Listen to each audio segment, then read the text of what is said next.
balik tayo sa 1982, ano? Kasi according to him, during stage 8, Marlboro, no? 1982. Naflatan to eh. Ano ba yung individual time trial po ba yon? Hindi, masi-start yun. Yung sabay-sabay kami. Mastart po, oo.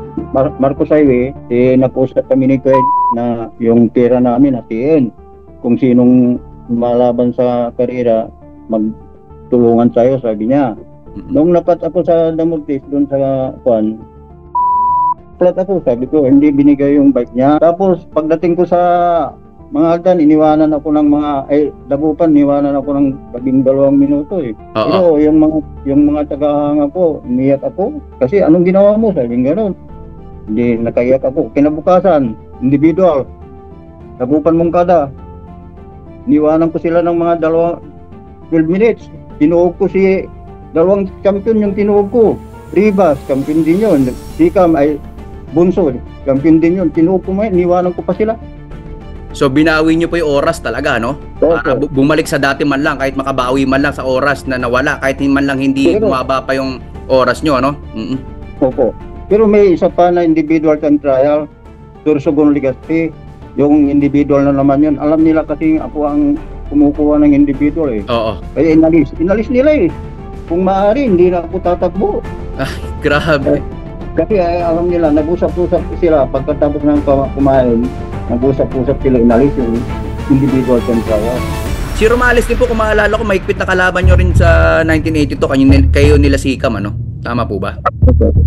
Pero kung babasahin po natin mga clippings, yung review po natin sa mga clippings, mostly kasi talagang umaabante talaga sa overall din talaga tong si Jacinto Sikam, ano? Mahigpit nyo ba bang kalaban talaga tong si Sikam? Ano po ba ang laro niya nun? Hindi naman po, hindi. Yung mga individual time trial, hindi nakakakuha. Kung talagang malakas ka, yung isa-isa, na individual time trial.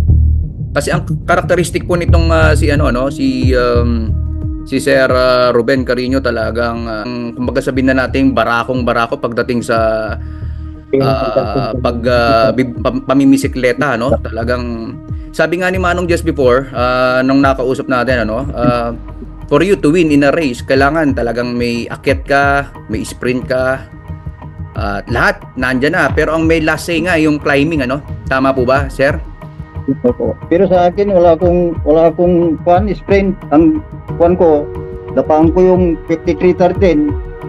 Pag 1 kilometer, pag may naka sa likod ko sa kanya, pero wala, hindi sila makatutok. Kahit sa bundok po, kahit sa bundok? Sa bundok po. Kumukuha rin ako dyan sa bundok. Marami ba nabubunot sa inyo sa bundok? Opo, marami. Gayunpaman, sa pagtatapos ng Marlboro Tour 1982, nagtala ito ng isa sa pinakamaiksing kalamangan sa kasaysayan ng Philippine Pro Cycling.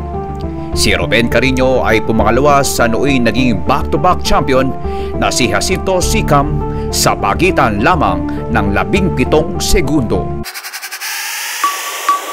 We won the Pilipinas 2020.